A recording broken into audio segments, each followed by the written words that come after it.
gördük əzizlərim. Çox həmişəki kimi maraqlı bir qonağım var. Mən bilirəm ki, mənim illərimin dostudur, canımdır. Yəni həm illərimin dostudur, həm də sevilən aktrisadır. Özünə hörmət edən aktrisadır, əsas odur və əlbəttə ki, bizim tamaşaçıların hər biri Solğun Çiçəklərin adını çəkəndə, Saranın adını çəkəndə əlbəttə ki, o ilk növbədə o yada düşür. Çünki bu obraza özünün möhrünü vurub bizim mərhum görkəmli rejissorumuz Ağişi Kazımovun quruluşunda Solğun Çiçəklər tamaşasından söhbət gedir və bizim Respublikanın əməkdar artisti, sevilən aktrisamız Mehriban Abdullayeva bugün qonağımızdır. Mehriban canım, xoş gördük səni. Sonuncu dəfə sənin yubileyində görüşmüşdük və bugün çox gözəl bir gündür. Mən tamaşaçılarımıza onu da deyim ki, bugün mayın 15-idir və bizim sevilən aktrisanın ad günüdür və bu münasibətlə Muğan televiziyası olaraq biz Mehribandan xahiş elədik ki, gəlsin, bizi ilə bölüşsün, uğurlarını, həm ad gününü də bir yerdə keçirək. Mehriban, təbrik edirik ən əvvəl. Neçə belə illərə, maşallah görürəm ki, formadasınız, hər şey əladır. Yəni, şükür. Bu sirri nədir? Qocalmamağın sirri nədir ümumiyyətlə? Qoy əvvəlcə salamlayayım səni. Çoxdandır görməmişik. Demək olar ki, elə o yubileydən bu yana görməmişik. Bəli, canlı görüşməmişik. Ancaq belə onlar. Çox sağ ol dəvətinə görə və çox sağ ol ki, yenə məni belə ad günümdə dəvət elədiyinə görə. Bu da doğrudan planlaşdırılmış bir şey deyil. Bu təsadüfən belə aldı. Sən neçə dəfədir mənə zəng vurdun. Görüşə, görüşə. Təsadüf gəlib, indiyə çıxdı. Sağ ol təbrikinə görə. Mən səndən çox razıyam. Sən həmişə mənim yaradıcılığımı izləyirsən, həmişə istəyirsən ki, onu bir açıqlama verəsən yaradıcılığım haqqında. Biz illərin dostuyuq da. Sağ ol. Əlbəttə bizim gəncliyimiz bir yerdə keçib. Çuzda keçib gəncliyimiz. Teatrda. Şükür Allah, bugünümə şükür. Hələlik özümü yaxşı hiss edirəm. Hələ ki, özümü formada əgər görürsənsə, formada saxlaya bilirəm. Maşallah, tamaşaçılarımız da qiymət verəcək. Mehriban, Allah qoysa ad gününü bugün necə keçirəcəksən? Tamaşaçılarımıza maraqlıdır. Yəqin ki, ailə ortamında, əzizlərim. Ümumiyyətlə, mən həmişə ad günümü elə ailəmlə bir yerdə keçirirəm. Bəzən də elə olur ki, heç keçirmirəm. Bəzən elə olur ki, ad günümdə elə işdə oluram, yəni tamaşam olur. Çox vaxt olub elə ki, ad günümdə mən tamaşalarda oynamışam. Yəni, xüsusi mən heç vaxt ad günü keçirim deyə belə bir həvəsim yoxdur. Nadir hallarda. İndi isə müəyyən bir yaşa çatandan sonra isə fikirləşirəm ki, ancaq yubileylərdə nəsə eləyə bilərəm. Yəni, belə təntənəli. Amma bir dostlaşlarını başına yığmırsan da, indi hamı təntənəli yubiley eləyir. Amma bir bizi yığmırsan da başına. İnşallah 65-də. Allah qoysa, Allah qoysa, inşallah. İnşallah. Deyir, biz mən deyən olmasın, Allah deyən olsun. İnşallah. Meri, ümumiyyətlə yaşlanırıq da, yəni ad günləri, məsələn, mənim anam ad günü keçirməyi sevmir, həmin günü qapısını bağlayır, bizi də qoymur gəlməyə, o əsəbləşir, çünki yaşdaşır. Səndə belə bir xüsusiyyət var. Mən əksinə sevinirəm. Yox, məndə elə bir xüsusiyyət yoxdur. Yəni, deyim ki, mən də çoxlarını görürəm, ay, yaş gəlir, yaş üstünə. Məndə elə bir qorxu hissi yoxdur. Əksinə, mən həmişə fikirləşirəm ki, gəlib bu yaşa çatmışamsa və indən sonra Allah nə ömür verəcəksə... Bu da Allahın bir lütfüdür də. Onsuz da bir gün yaranan, bir gün gedir. Allah nə qədər qismət eləyib, o qədər yaşayacaq. Biz istəsək də, istəməsək də bu ömrü yaşaya-yaşaya gedirik. Bu nə məndən asılıdır, nə səndən asılıdır. Nə yaxşı ki, gəlib bu yaşa çatmışıq. Yəni, yox, mənim elə bir qorxum yoxdur yaşla bağlı. Deməli, özünə arxain qadındır Mehriban xanım. Amma yəni tamaşaçılarımıza yəqin ki, maraqlı olar. Mən özümə ad günü təşkil edirəm. Yəni, heç evdəkilər hələ bilmir. Özümə artıq plan qururam, hara gedəcək, hansı restoran. Yəni, çox sevirəm bu günü. Bilmirəm niyə. Bilirəm, qocalıram. Amma sevirəm. Yox, o yaxşı şeydir. Hə, yəni pozitiv baxıram. İnsan sevməlidir. Yəni indi Yaş, özümü yaşlı da sevirəm. Yəni yaşlanmaqdan qorxmuram. hər yaşın öz gözəlliyi var. Aha, Hər amma- yaş. Mən əlbəttə indi 20 yaşındakı kimi ola bilmərəm, 30 yaşındakı kimi ola bilmərəm, amma Valla- hər halda öz yaşıma görə də özümü idarə eləyə bilməliyəm də. Maşallah buradan rejissor dostlarıma, hansı ki mənim səhifəmdə, Instagramda, Facebookda məni izləyirlər. Bax buradan dostlara üz tutub deyirəm ki, maşallah Mehriban xanım elə bir formadadır ki, mən rejissor olsaydım bu dəqiqə sizi bir-birindən rəngarəng filmlərə çəkərdim. Çünki əsas qadın üçün formadır, forma da var. Maşallah indi daha səhnə performansdakı göz qabağındadır. İnşallah. Mehriban xanım, yəni bir şeyə toxunum ki, bugün yəni Azərbaycan Dövlət Milli Gənc Tamaşaçılar Teatrında maraqlı tamaşalar yəni tamaşalar hazırlanır. Teatrın hələ baş rejissoru yoxdur. Yox, yox. Ha, teatr baş rejissorsuz fəaliyyət göstərməyinə baxmayaraq, amma maraqlı tamaşalar yaranır və bildiyimə görə Şahnamə tamaşası Nicat müəllimin inşallah o da qonağımız olar. Yəni tamaşada yoxsuz. Yox, orada ancaq böyük qism ancaq kişilərdir. Bəli, paylaşım eləmişdi. Qadın obrazları yoxdur. Amma Mehriban xanım iki uşaq tamaşasında hazırda yeni tamaşalarından biri bizim Nofər müəllimin quruluşunda Qaraca qızdır. İkinci tamaşa Elşad Qarayev, Elşad bəyin Cittanina uşaq tamaşası. Cittanina. İkisi də maraqlı tamaşadır. Yəni uşaqlar üçün çox maraqlı tamaşadır. Mehriban xanım, mən istəyirəm biraz Qaraca qızdan danışaq. Çünki bu uşaqlığımızın tamaşasıdır. Yəni rəhmətli Almaz xanım buna möhür vurdu. Yəni o Qaraca qız obrazı ilə və bu gün Nofər müəllim bunu hansı rakursda gördü və aktyorlar bunun həllini necə tapdılar? Mənə maraqlıdır. Ümumiyyətlə bizim teatrda Qaraca qız tamaşası 3 dəfə daha 3-cü dəfədir. 4 dəfə. Yox, 3-cü dəfədir Mehriban xanım. Yox, bax bir lap əvvəllər onu biz görməmişik. Qaraca qızı Almaz xanım oynayan dövrlərdə. O 75 o illərə düşür də. Ondan sonra bu tamaşanı hazırladı Loğman. Onda da Almaz xanım. Yox, orada Almaz xanım oynamayıb. Orada Sevinci oynayıb Qaraca qızı.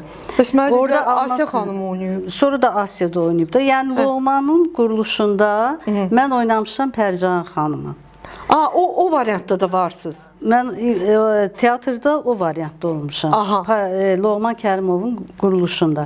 Sonra bu tamaşanı təzədən hazırladı Vaqif Əsədov və orada mən olmadım.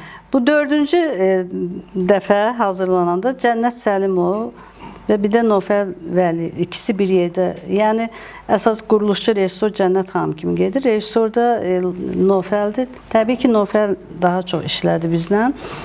Yəni bütün bu rejissorların hazırladığı bu quruluşlar bir-birindən fərqli quruluşlardır. Yəni Loğmanın hazırladığı tamam bambaşqa idi. Vaqif Əsədovun hazırladığı tamam başqa. Cənnət xanımın da hazırladığı tamaşa tamam bambaşqa. Yəni hər tamaşa özünə görə marağı var. Baxmayaraq ki, mən Loğman Kərimovun quruluşunda Qaraca qızda mən Pərcahan xanım oynamışdım və özdə çox belə o gözəl baxanlara görə bilmirəm, baxmamışdın mı sən orada? Deyəsən baxmışdım. Ramiz də oynayırdı orada. Baxmışdım da, əlbəttə baxmışdım. Şəfəq xanım da Şəfəq xanım, bəli, artıq yavaş-yavaş yadıma düşür. Yadıma düşdü. Orada super bir. İndiyənəcə nə deyirlər ki, Mehribanın oynadığı Pərcahan xanım tamam bambaşqa idi. Və burada yeni tamaşada mənə Nərgizi verəndə açıq deyim ki, düzü mənə biraz tutdu məni. Niyə Nərgiz? Mürəbbiyəni də. Ona görə yox ki, mən burada da Pərcahanı oynamaq istəyirdim. Yox, söhbət onsuz da mən Pərcahanı oynamışam. Nədənsə bilmirəm. İndi Nofərlə dərdən danışırıq, sonra Nofər deyir, gördüm, mən düz vermişəm, sən burada tamam bambaşqasan. Əslində mən bir aktrisa kimi istənilən rolda mən özümə yeni bir şey tapmağı xoşlayıram və çalışıram onun üstündə. Nəysə, biraz narahatçılıqlar oldu, amma mən elə gəlir sonu yaxşı oldu və indi mən ümumiyyətlə bütün rollarımı sevirəm, elə bu rolumu da sevirəm. Artıq sevilən siyahıya daxil oldu. Daxil oldu. Ümumiyyətlə, uşaq tamaşaçıların nə verir aktrisə? Yəni, biri var böyüklər üçün oynayırsınız axşam, biri var ki, hamısı uşaqlardır. Bilirsən, uşaqlar daha səmimidir. Uşaqları o enerjini alırsınız onlardan. Alırsan. son vaxtlar özdə maşallah deyim ki, teatrımızda gəlir tamaşaçılar, xüsusən də uşaq tamaşaları demək olar ki, zal dolu olur. Və uşaqların o tamaşada onların reaksiyasını görəndə, onların o baxışlarını görəndə istər-istəməz hiss eləyirsən də. Və hiss eləyirsən ki, onlar səni duyurlar. Sənin dediyin hər kəlməni başa düşürlər. Bu əlbəttə yaxşıdır. Əgər sən uşağın zövqünü oxşaya bilirsənsə, ona nəyisə çatdıra bilirsənsə, deməli bu da bir uğurdur. Mehriban xanım, artıq təməl qoyulur da, yəni təməl teatrda qoyulursa nə gözəl. Və Cırtdanina tamaşasına qayıdaq. Dediniz ki, o da çox maraqlı. Çox maraqlı bir tamaşadır. Bu biz bilirik ki, bizim nağlımız var, Cırtdan. Hə, niyə Cırtdanina? Xalq nağılıdır. Bəli. Onun əsasında, amma bunun müəllifi var, Pərvin xanım, tanıyasınız. Pərvin Nurəliyeva, bəli, əlbəttə tanıyırıq. O yeni bir Cırtdan və Nino. Nino elə bir ki, Marsdan gələn robotdur. Cırtdanla Nino, bunların qarşılaşması və çox maraqlı bir şeydir. Çox həqiqətən burada uçub gedirlər, düşürlər. Yəni Cırtdanı müasirləşdirib də, tamam müasir formada. Yəni indi orada səhnə effektləri zət də yaxşıdır. O qədər gözəl səhnə effektləri var. Orada planetlərin hərəkəti var. Nə maraqlıdır. Çox maraqlıdır. Yəni adam gəlib, bax indi tamaşaçılara üz tuturam. Doğrudan da adam bu uşaq tamaşalarına gəlir və uşaqlaşır, gedir. Elə bil ki, üstündən bir yük götürülür və sən gedirsən. Çox gözəl. Özdə ən yaxşısı da odur ki, sonda uşaqlara, məsələn, elə bil ki, planetlərdən bizə mesajlar göndərirlər. Və biz o mesajları atırıq uşaqlara, düzəldib, belə təyək. Ay, nə gözəl. Atırıq və sonra da tamaşanın sonunda çıxıb, hər kəs özünə nə yazılıbsa, orada gözəl... Çox maraqlıdır. Gözəl sözlər. Tapıntıdır. Bu tapıntıdır. Çox. Və uşaqlar da çox böyük ruhla uçur. Hər rəngdə aparır ki, mənə teatrda bunu verdilər. Nə maraqlıdır. Maraqlı bir şeydir. Maraqlıdır. Bax, yəni doğrudan da uşaq tamaşaları ilə təməlini qoyur. Gənclərimizin, yəni uşaqlarımızın təməli buradan qoyur. Teatra sevgi buradan başlayır. Və nə yaxşı ki, bu uşaq tamaşaları Tuzda Gənc Tamaşaçılar Teatrında var. Bizdə çox maraqlı tamaşalar var. Biri də bu yaxınlarda təhvil verdi, Düyməcik tamaşası. Yoxsuz orada? Yox, orada mən yoxam. Amma çox yaxşı tamaşadır. O da maraqlıdır. Çox maraqlı tamaşalar. Ümumiyyətlə, bizim xalq nağıllarına müraciət, ümumiyyətlə, bu mənə elə gəlir ki, labüddür. Çünki təməl bunda atılır. Çox gözəl. Mehriban xanım və mən əlbəttə ki, indi tamaşaçılara müəyyən yeni işlərdən danışmaq istəyirəm ki, yəni Mehriban xanımın elə gəlişində də istədim ki, yeniliklərini bizə açıqlasın və nəhayət ki, Azərbaycan televiziyasının, bizim ana televiziyamızın bir layihəsi oldu və o layihədə Zəfər gününə bağlı, orada bir atamın kölgəsi, belə bir kölgəsində. Çox gözəl bir layihə idi. Orada ananı oynamışam. Yaxşı. Belə bu ilki işlərim demək olar ki, özümə görə biraz yaxşı qiymətləndirmək olar. Yaxşı qiymətləndirmək. Artıq 2 tamaşa var, uşaq tamaşası var və üstəlik də ümumiyyətlə, yəni gələn qonaqlarıma mütləq bu haqda danışmaq istəyirəm. Sənin də fikirlərin əlbəttə ki, çox maraqlıdır. Bir gün bax, seriallarımız artıq artmaqdadır və hamı da bilir ki, söhbət hansı seriallardan gedir və yayımlanır. Sizin aktyorlar da orada iştirak edir. Mehriban xanım, niyə seriallarda görünmürsünüz? Formadasınız, potensial imkanlar öz yerində. Seriallarda görmək istəyirik. Əslində, mən sənə bir şey deyim. Mənim ümumiyyətlə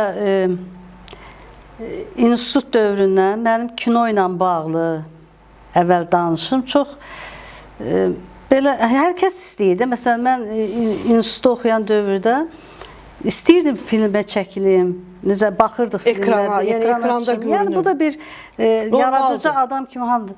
Və məni çox filmlərə prova çağırdılar. Və açın deyim, elə filmlər indi adlarını çəkmək istəmirəm, tez-tez onlar ekranda gedir və təsdiqləndiyim provlar da olub.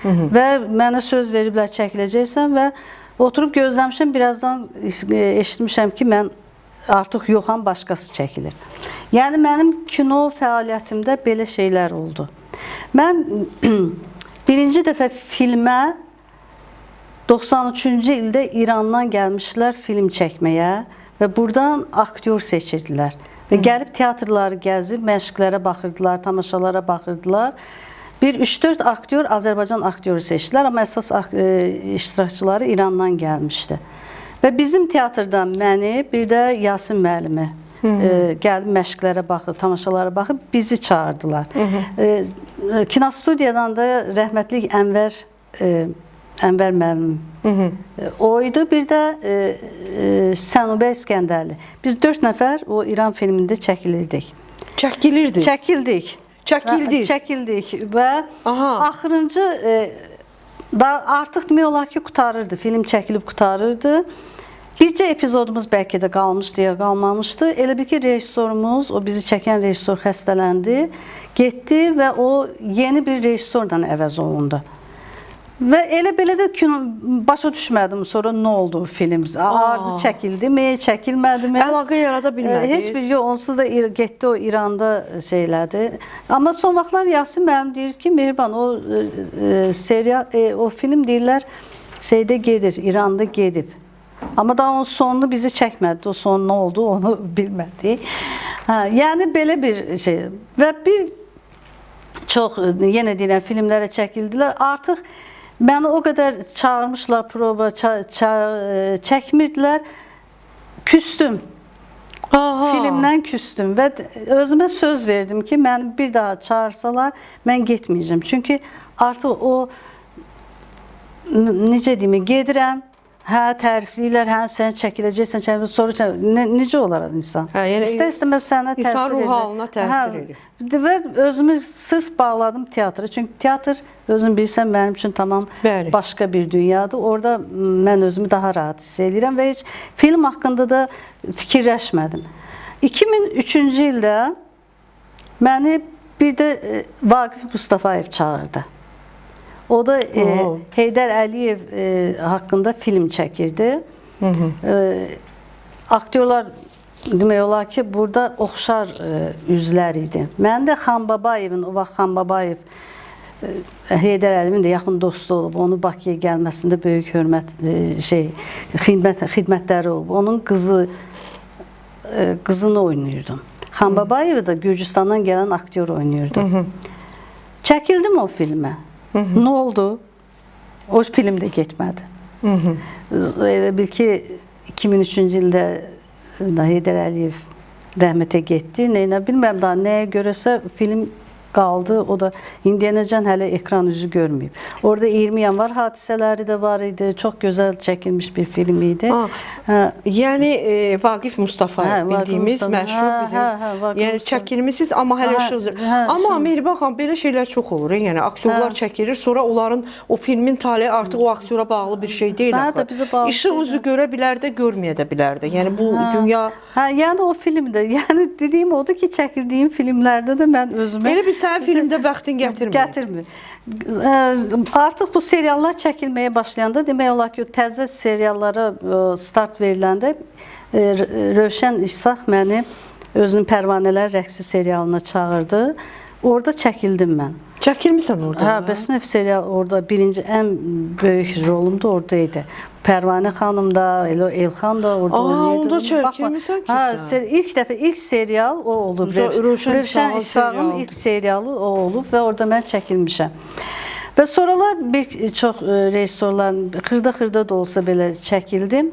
Amma müəyyən səbəblərdən məni indi sizin gördüyünüz bəzi seriallar və çoxlarında məni dəvət eləmişlər. Yəni indi gedib artıq sona çatan və mən özün bilirsən, evimdə xəstə olduğuna görə məni çağırırdılar.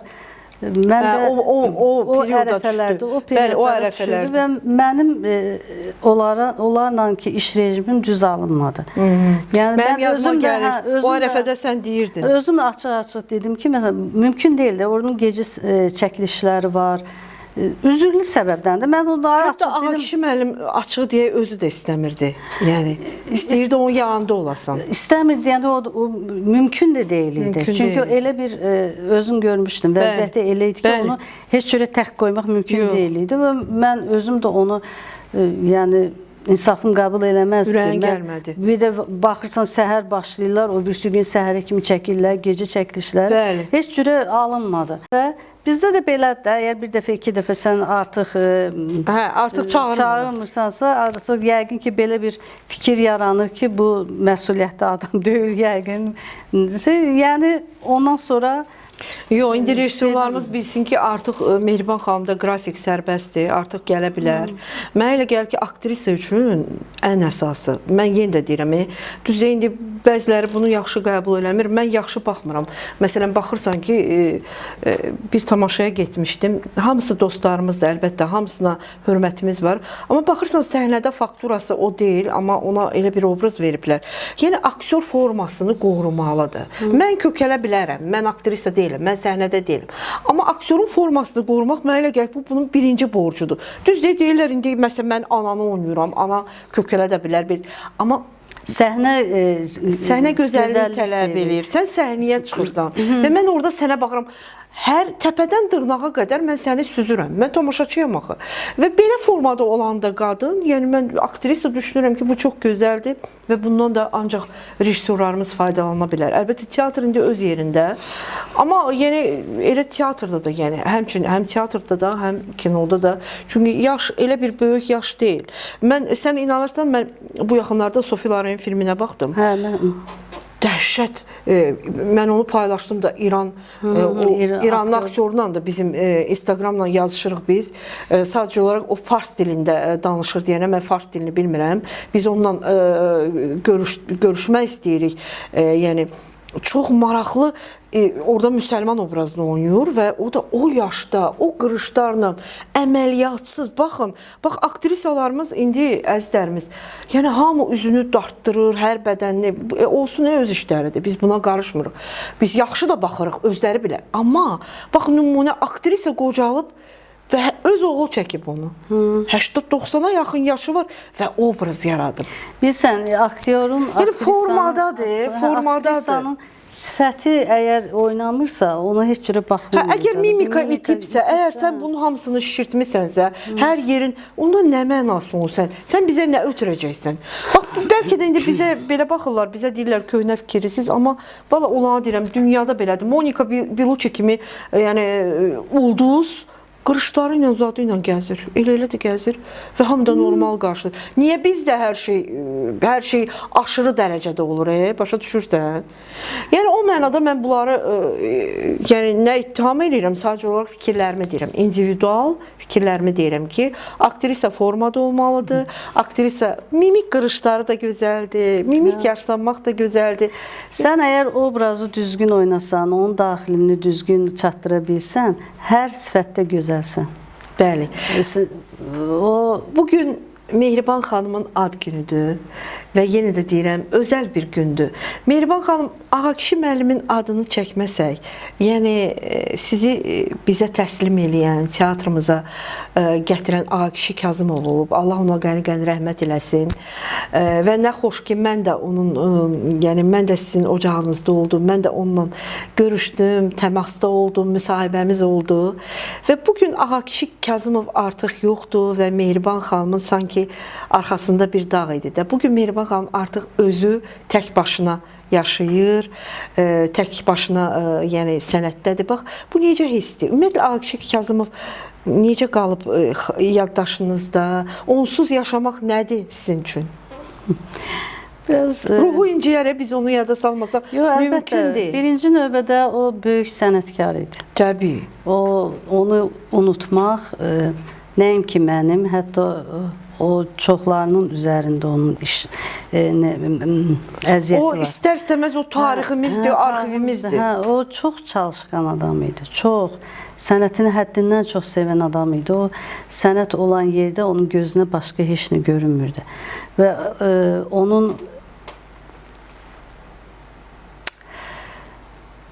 onun bir gündəliyi var.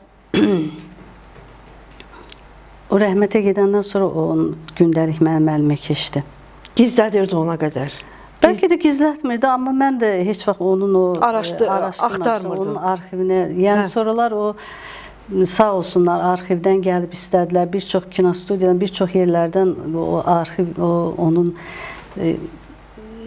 nə bilim əl işlərini, belə yazılarını istədilər məndən. Yəni onda şəkillərdir.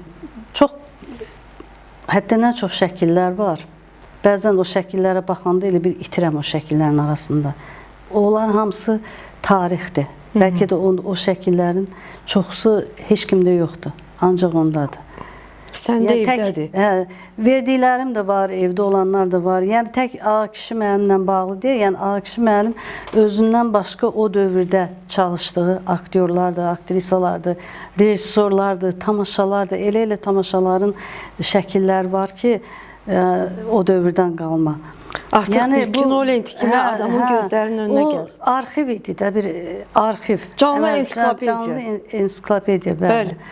Yəni, dediyim odur ki, o dəftər mənə onu arxivi eşələdiyim vaxtları əlimə keçdi. Və təsadüfən yavaş-yavaş oxuma, hələ də oxuyub qutarmamışam. Və o, inanırsınız ki, onda ümumiyyətlə var idi, mən onu görmüşdüm onun o xasiyyəti. Məsələn, bir tamaşanı başlayırsa, başlayan gündən qutarana qədər nələr olub, hardan keçib, nə təriliyib, kimlə danışıb, kimlə döyüşüb, kimlə nə bilim barışıb, kimlə... Yəni, məsəl üçün deyirəm də, hər şeyi nöqtəsinə qədər yazırdı. Detallarını.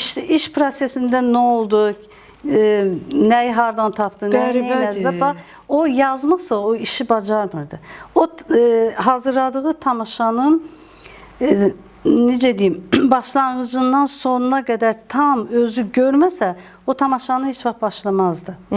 Yəni, həmişə deyirdi, mən paltarın düyməsinin rənginəcə görəndən sonra başlayıram tamaşanın məşqlərinə.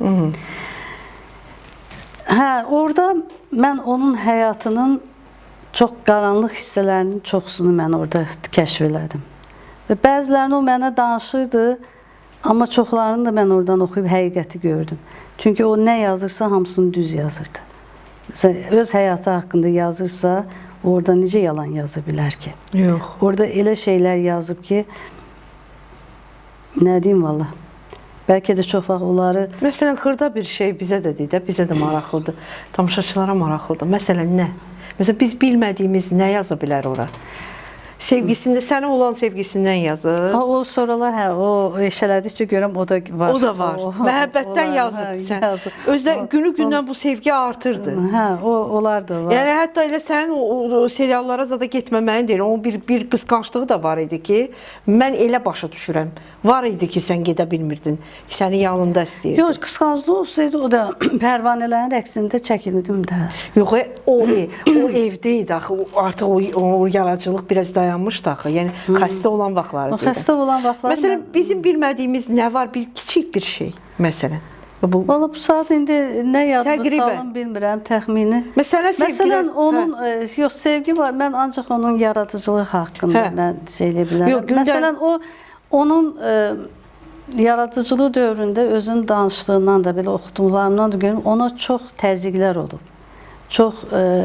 Yəni, asan başa gəlməyib bu yaradıcılıq. O yaradıcılıq asan və bir çox tamaşaları var ki, onların hətta tamaşa məşqlər gedən ərəfədə, məsələn, bağlanan tamaşaları da olub və kimlər tərəfindən necə olub, bunları yazılır. Yəni, bütün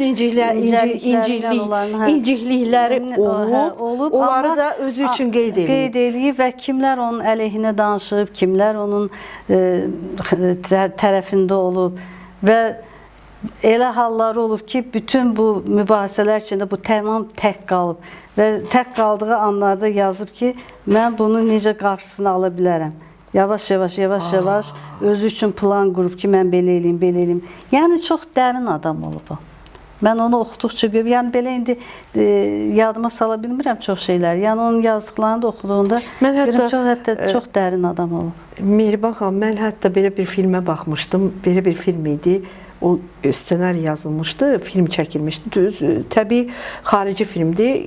Kiminsə gündəliyini onun sevgilisi araşdırır, yoldaş yox sevgilisi və bütün onun həyatını çəkmişlər. Çox maraqlıdır. Əlbəttə. Əslində bu bir sənədli bir filmin, yəni sən... Əslində bizim hər birimizin özümüzün müəyyən məsələn İndi yox, söhbət adi adamdan getmir axı. Bu teatr tarixində iz qoymuş adamdan gedir. Mən sıravi bir adamdan danışmıram. 17 yaşından sənətə töhfələr verir. Özü deyir, 17 yaşımdan əlimi cibimə qoyub evdən çıxmışam. Və sıfırdan hər şey özü yaradıb. Gəlib Bakıya, heç nəsiz gəlib. Məsələn, gəlib belə bir dayısı olmayıb, arxasında day deyirlər, olmayıb. Həmişə onu deyir ki, mən görünür, heç kimsəsiz gəldiyimə görə, elə arxam olmadığımdan görə çox da əziyyətlər çəkmişəm. Bu da olur. Bəli. Və heç kəs bəzən çoxları qəbul eləyə bilməyib ki, bu kimdir ki, gəlib bizim yanımızda, məsələn. Mehriban yuxularına girir. Girir. Tez-tez görürsən. Hətta deyərdim, hər gün görürəm. Hər gün hətta. Bəzi hallarda görə bilmərəm. O da özümün yuxusuz günlərimdə ola bilər. Amma yuxulayıb bəlkə də 1 saat, 2 saat yuxuya girirəmsə, o dəqiqə yuxuma girir. Tək o yox, mən açığını deyim ki, anamı da tez-tez görürəm yuxuda. Allah hər atamı ikisinə da görürəm rəhmət eləsin. tez-tez yuxumda.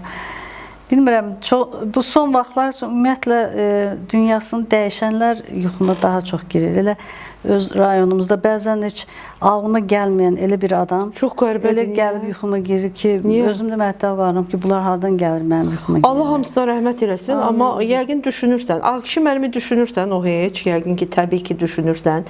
Mən, yəni, Mehribana dedim ki, bura gəlməmişdən, studiya gəlməmişdən əvvəl dedim, ad günündə mütləq onun son tamaşasını mənə videosunda at. Çünki biz danışa-danışa indi yəni o tamaşadan da gedəcək, yəni şəkillər də gedəcək təbii. Onun son tamaşası sənin istəyindən mono tamaşa. Mən sənə deyim ki, onun ən ağır anları, onun teatrdan ayrıldığı anlar oldu. Bəli. Və özünü çox... Öz xoşu ilə ayrılmadı da, çıxartdılar. Ayrılmadı, yaşa görə çıxartdılar. Bu ona çox böyük bir zərbə oldu, həqiqətən. Çünki bu qədər sənətə bağlı olan adamı birdən-birə teatrdan ayırmaq və indi bəziləri artıq onu hiss edir. Mən o vaxt bir çox səsimi qaldırdım, çox danışdım ki, belə. Onda məni bəziləri qınadılar da ki, nə istəyirsən, filan yaşı var, o yaşacan işləyib, istədiyini də alıb, belə deyənlər də oldu. Mən onları başa sala bilmədim ki, o hər şeyi ala bilər.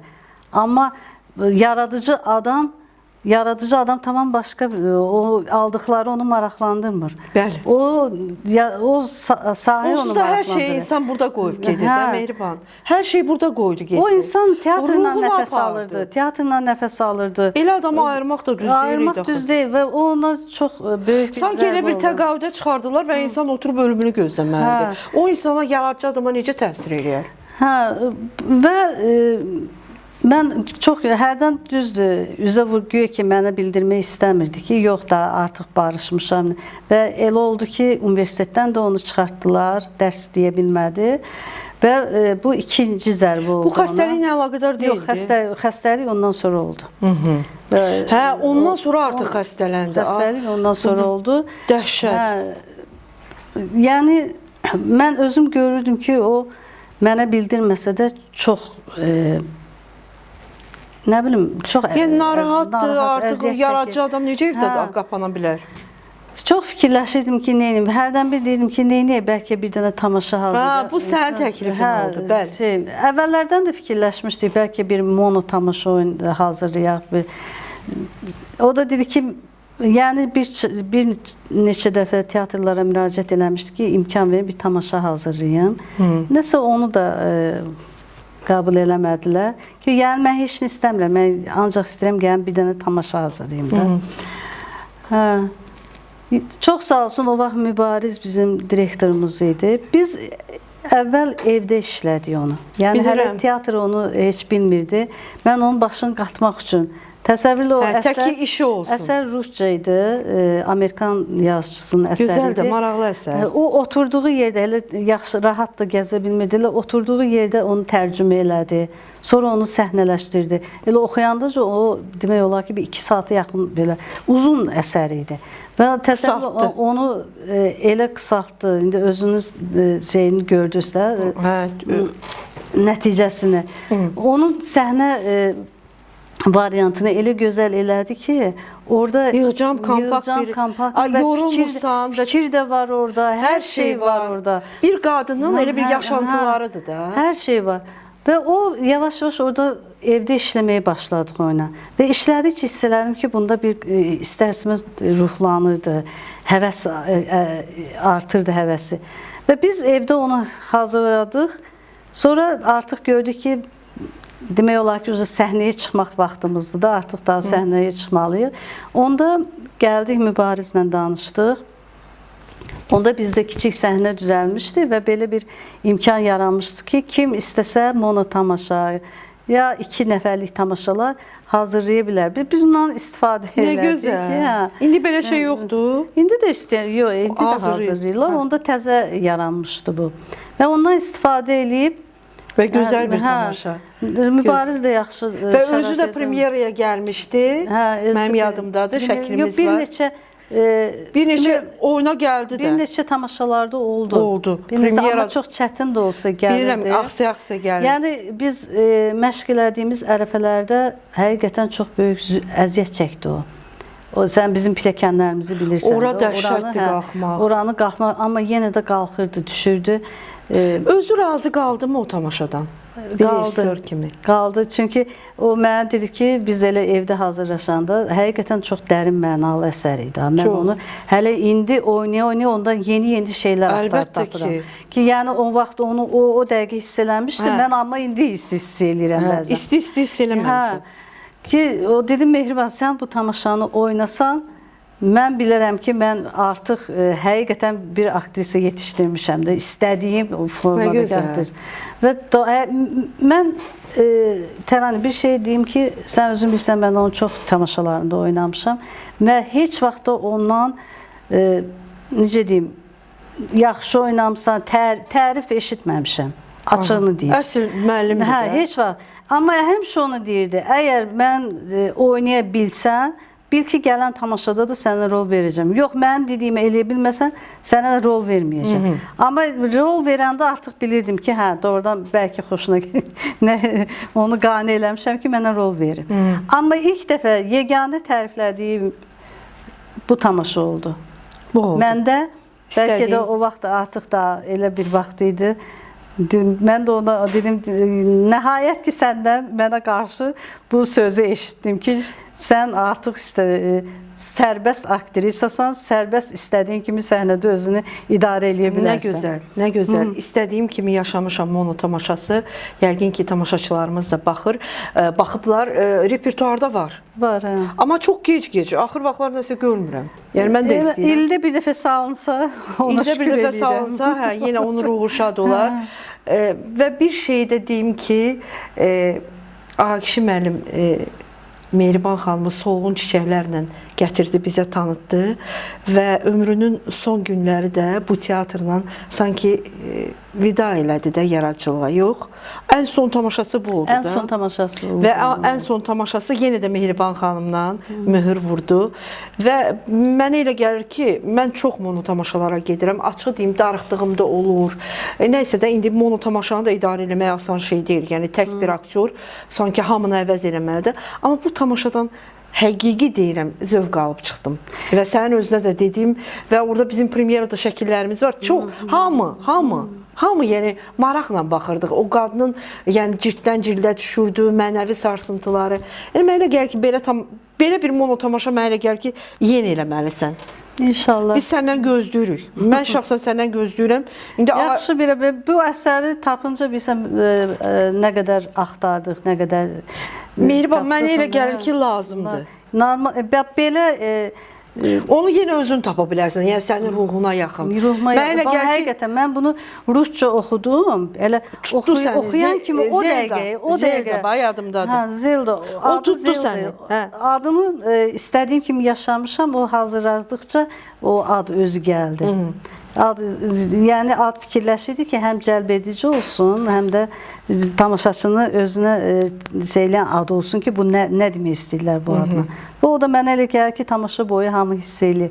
Mən çox sevinirəm. Yəni, ildə bir dəfə də salınsa, mən ora gələn tamaşaçının o tamaşaya olan reaksiyasını, tamaşadan sonraki deyilən o xoş sözlər mən əlbəttə ona görə hər dəfə tamaşadan sonra da deyirəm, tamaşa hazırlanandan Akif müəllimin o sırada bir yeri var idi.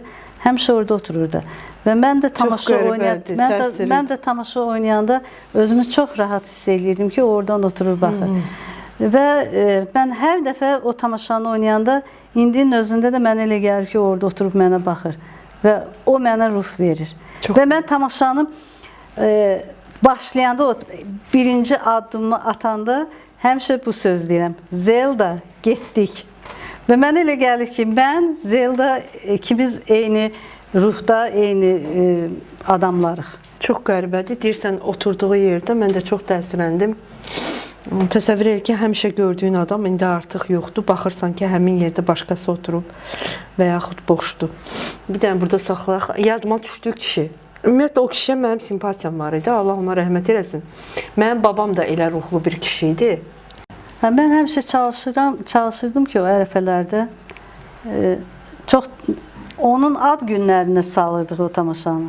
Və bir neçə dəfə də oldu onun ad günündə, elə bir videom da var evdə. Tortun ki, özü də xəbərsiz oldu. Başa düşmədi ki, nə oldu. Almaz xanım da var. Sürpriz eləmişdiniz. Allah ona da rəhmət eləsin. Yəni, həmişə ya onun ad gününə, ya da mənim ad günümə təsadüfən düşürdü, tamaşalarını oynuyorduk. O vaxtdan sevirəm o tamaşalar. Yəni, dediyim son vaxtlar oynadığım, ən sevdiyim və ruhuma yaxın olan ən gözəl obrazlardan biridir o. Bax, mən istəyirəm ki, sən bugün mənim bir ərkim çatır artıq sənə bu sözü deyim ki, bugün mənə söz verəsən ki, Zelda kimi növbəti bir mono tamaşada səni görəcəyik. Biz media nümayəndələri də yığışıb gələcəyik və növbəti tamaşa da elə Akif müəllimin, necə deyərlər, ruhuna bir töhfə olar. Növbəti bir yenilik eləməlisən. Çünki əgər söhbət teatrdan gedirsə, yəni mənə elə gəlir ki, biz səni səhnədə daim görmək istəyirik və bu mono tamaşadan sonra ixtiyarın yoxdur ki, sən əlini qolunu sallayıb oturasan, tədbirdən tədbirə görək səni yox. Artıq növbəti tamaşa işlənməlidir və biz də sənin dostların sevinməliyik. İnşallah. Mehriban, bugün yəni teatrdasan, yəni bugün tamaşalarda varsan, əlbəttə ki, biz dostların, biz şadıq ki, biz səni yenə də görürük, yenə də formadasan. Doğrudan mən şad oldum bir qadın kimi də Mehribanı formada görmək, maşallah. Yəni, həyatdan ümumiyyətlə bir şeyi soruşmadım bayaq. İndi yəni, birini qoyub birisinə gedirəm. Akif müəllimin evladları var. Var. Özündən sonra yəni evladları var. Neçə evladı var? 3 evladı. Tamaşaçılara da maraqlı. Onlarla ünsiyyət necədir? Bax, bizim xanımlara da maraqlı olacaq. Yox, yaxşıdır. Onun 2 oğlu xaricdədir. Bir oğlu buradadır. Bir oğlu da buradadır. Buradakı oğlu ilə demək olar ki, tez-tez ünsiyyətdə olur. Yəni aranızda problem yoxdur, hər şey normaldır. Heç bir problem yoxdur. Xaricdəki ilə də tez-tez danışırım və onlar da açın deyim ki, çox hörmətlə yanaşdılar. Yəni mənim də onlar üçün, onlarla heç bir problemim olmuyor və onlar da gördülər ki, mən onların atası üçün necə deyim, əziz bir adamsan. Əlbəttə ki, qayğısına qalmısan xəstə vaxtları. Hətta o xaricdəki oğlu, o dünyasını dəyişəndən sonra mənə zəng vurmuşdu. Qayıtdı, Mehriban, biz səndən çox razıyıq. Bizim atamızı orada sən baxdın da. Yəni, mən ona görə də yox, yəni ki, mən öhdəmə düşən nə varsa, onu elədim. Allah səndən razı olsun. Çünki mən bilirəm ki, onun xəstə vaxtlarında Mehriban bir anda ondan ayrılmadı. Son gününə qədər əziyyətini çəkdi. Ruhu şad olsun. Əlbəttə ki, evladları da təbii ki, bunu başa düşürlər. Mehriban, yəni teatrdan danışdıq. Təbii Akif müəllimi yad eləməsəydik mümkün deyildi. Arzusunda olduğun bir rol varmı? Hansı ki, artıq bu yaşda oynamaq istəyirsən və artıq sona doğru gəlirik. Yəni, fikirləşirsən ki, bunu mən çox gözəl oynayardım, artıq dolğun bir yaşdayam, müəyyən bir təcrübəm var, elə bir obraz var. Bilirsən, Təranim, mən belə arzularla yaşamıram. Kimsə mənə mən bu obrazı oynamaq istəyirəm. Çünki gəl reallıqla danışaq da, mən çox da ki arzuluyum, mən filan rol oynamaq istəyirəm. Kim hazırlayacaq onu, kim qoyacaq o tamaşanı və Mən əksinə, mən gözləyirəm ki, mənə o rol gələcək hardansa. Yəni, mən indi elə bir rejissorun öhdəsinə buraxırsan. Rejissor səni gördür. Yəni, görsünlər də, mən bəyəm gedib... Amma aktrisa var, dəridən qabıqdan çıxır, sponsor tapır, gedir, çəkir. İndi müasir dövrdür. Mən onu bacarmıram, açığın deyim. Mən gedim, sponsor tapım, deyim ki, yox. Mən, indiki vəziyyətim, mən bilirəm ki, mənim bu saat bu potensialım da var, mən səhnədə hər şey eləyə bilərəm və teatrda məni yaxşı tanıyırlar. Rejissorlar da bizim öz teatrımızdan danışanda tanıyırlar. Əlbəttə ki. Yəni, o rejissor əgər məni görmürsə, hansısa rolda, mən zorla qeyb deyə bilərəm ki, mənə bunu elə. Bilmirəm, yaşayarıq, görərik. Bəlkə birdən beynimə elə bir şey girdi. Bəlkə... Amma mono tamaşa hazırlamaq o sənin öz əlindədir. Artıq teatrda belə bir şərait yaradıb. Heç olmasa onu tamaşaçılarla çox görmür. Yəni, rejissor tapın. Biraz əziyyət çək də, əzizim. Biraz əziyyət çək. Biraz əziyyət çək. Rayona az get. Yox, rayona nə vaxt gedirəm ki? O elə bayramlarda, məzuniyyətdə qalan vaxtları burada. Mehriban, son vaxtlar öz teatrınızda və yaxud başqa teatrda bir, necə türklər deyir, etkiləndim ondan. Səni bir silkələyəcək bir tamaşa olub, bir tamaşaçı kimi baxmısan, gəlib demirsən ki, vay, nə gözəl. Elə bir şey olub? Valla, məsələn, son vaxtında. Əslində mən tamaşalara getməyi sevirəm. Amma necə olubsa bu son vaxtlar o dramada da bir çox tamaşalar getdi. Onların heç birinə baxa bilmədim. Amma açığını deyim, ən çox etkiləndiyim sənin dilindəndirsə, bizim özümüzün oynadığımız o Kod adı VX tamaşasıdır. Və orada bizim bütün truppa qadınlar öz məharətini orada göstərirlər. İstəyir böyük rol olsun, istəyir kiçik rol olsun, istəyir söz olsun, istəyir söz olmasın. Fərq yoxdur, o layihədə hamı var. Orada hamı özünü və o tamaşaya, keçən bu axırıncı dəfə oynadığımız... Öz o tamaşa hər dəfə var, repertuarda. Axırıncı dəfə oynadığımız tamaşa təsəvvür ki, zal doluydu. Və ayaq üstə bizi alqışlayırdılar. Cəmaat gəlir. Yəni ki, o tamaşa tutdu, həqiqətən tutdu və o bütün truppanın bir yerdə əziyyəti idi. Amma belə deyim ki, yəni başqa teatrlar keçən il çox gedirdim, açıq deyim. Bu il amma heç gedirdim, bilmirəm nə olursa, ya mənim tamaşamız olan vaxtda düşünəcəkli, nəsə gedə bilmirəm. Amma bir çox tamaşalar var ki, mən onları baxmaq istəyirəm. Məsələn, əsas dram teatrda çox sevdiyim teatrda. Çox istərdim Şükrüyə gedib baxasan. Şükrüyə baxmamışam, sonra İblisə baxmamışam. İblisi bilmirəm, İblisə mən də baxmamışam. Amma Kod adı VX-da oynayan mənə elə gəlir aktyorların, valla biraz deyərdim, belə biraz yekəxana çıxmasın, borcudur. Çünki orada Şükrüyə elə oradakı Şükrüyədir də. Bizim aktyorlarımız gedirlər. Çox gözəl. Gedirlər. Hamısı gedir baxır. Bəhram müəllim, Bəhram Osmanov hamısı gedir baxır. Yəni bizim aktyorlar o barədə... Bir gün mən səni götürüb bir yerdə gedəcəm. Bir yerdə gedib baxaq mütləq. Mən artıq 2 dəfə baxmışam və çox böyük həzz almışam. Yəni mən sevirəm. Mən ümumiyyətlə istəyir bizim teatr olsun. Həm də tamaşaçı kimi aktivsən. Tamaşaçı kimi, hə. Mən sevirəm tamaşanı, oturub seyr eləməyi, baxmağı. Əla, əla. Və söhbətimizin sonunda Mehriban, mən sənə təşəkkür edirəm və açıq səni bir qadın olaraq, bir aktrisa olaraq həmişə belə görmək istəyirəm. Səhnədə görmək istəyirəm, mono tamaşada, yeni mono tamaşada görmək istəyirəm. Və ad günündə, bax bugün 15 may ad gündür. Özün özünə nə arzulayırsan? Artıq müəyyən bir period, müəyyən bir yaş dövrü gəlir. Daha da gözəl yaşa qədəm qoyursan. Özünə arzularım, bizə maraqlıdır. Mənim arzum nə ola bilər ki? Mən açığını deyim ki, mən indi öz ailəm üçün yaşayıram. Mənim bacılarım var, qardaşlarım var. Maşallah, bilirəm, bilirəm. Onların evladları var. Onlar da sənin evladlarındır da. Onların əgər yaxşıdırlarsa, sağlamdırlarsa, hər kəs öz ailəsi ilə həyatlarını sürürlər. Və mən də onlara kənardan baxıb sevinmək istəyirəm, açığını deyim. Mənim bu yaşa çatmışam, mənim arzum ancaq bu saat ailəmi daha çox istəyirəm. Daha çox onlarla bir yerdə olmaq istəyirəm. Daha çox onlarla bir yerdə... Ata-ana yoxdur, indi mehri salmısan bacı qardaşa. Yəni onlarla nəfəs alıram, açığını deyim. Onlarda İraq olsun, birinə bir şey olsa elə bilirəm mənə nəsə olubdur. Mən həmişə deyirəm, onların heç birinin başından bir tük də əksik olmasın. Nə olursa mən olsun, eybi yox, mən dözərəm. Sənə də olmasın. Onlara heç nə olmasın.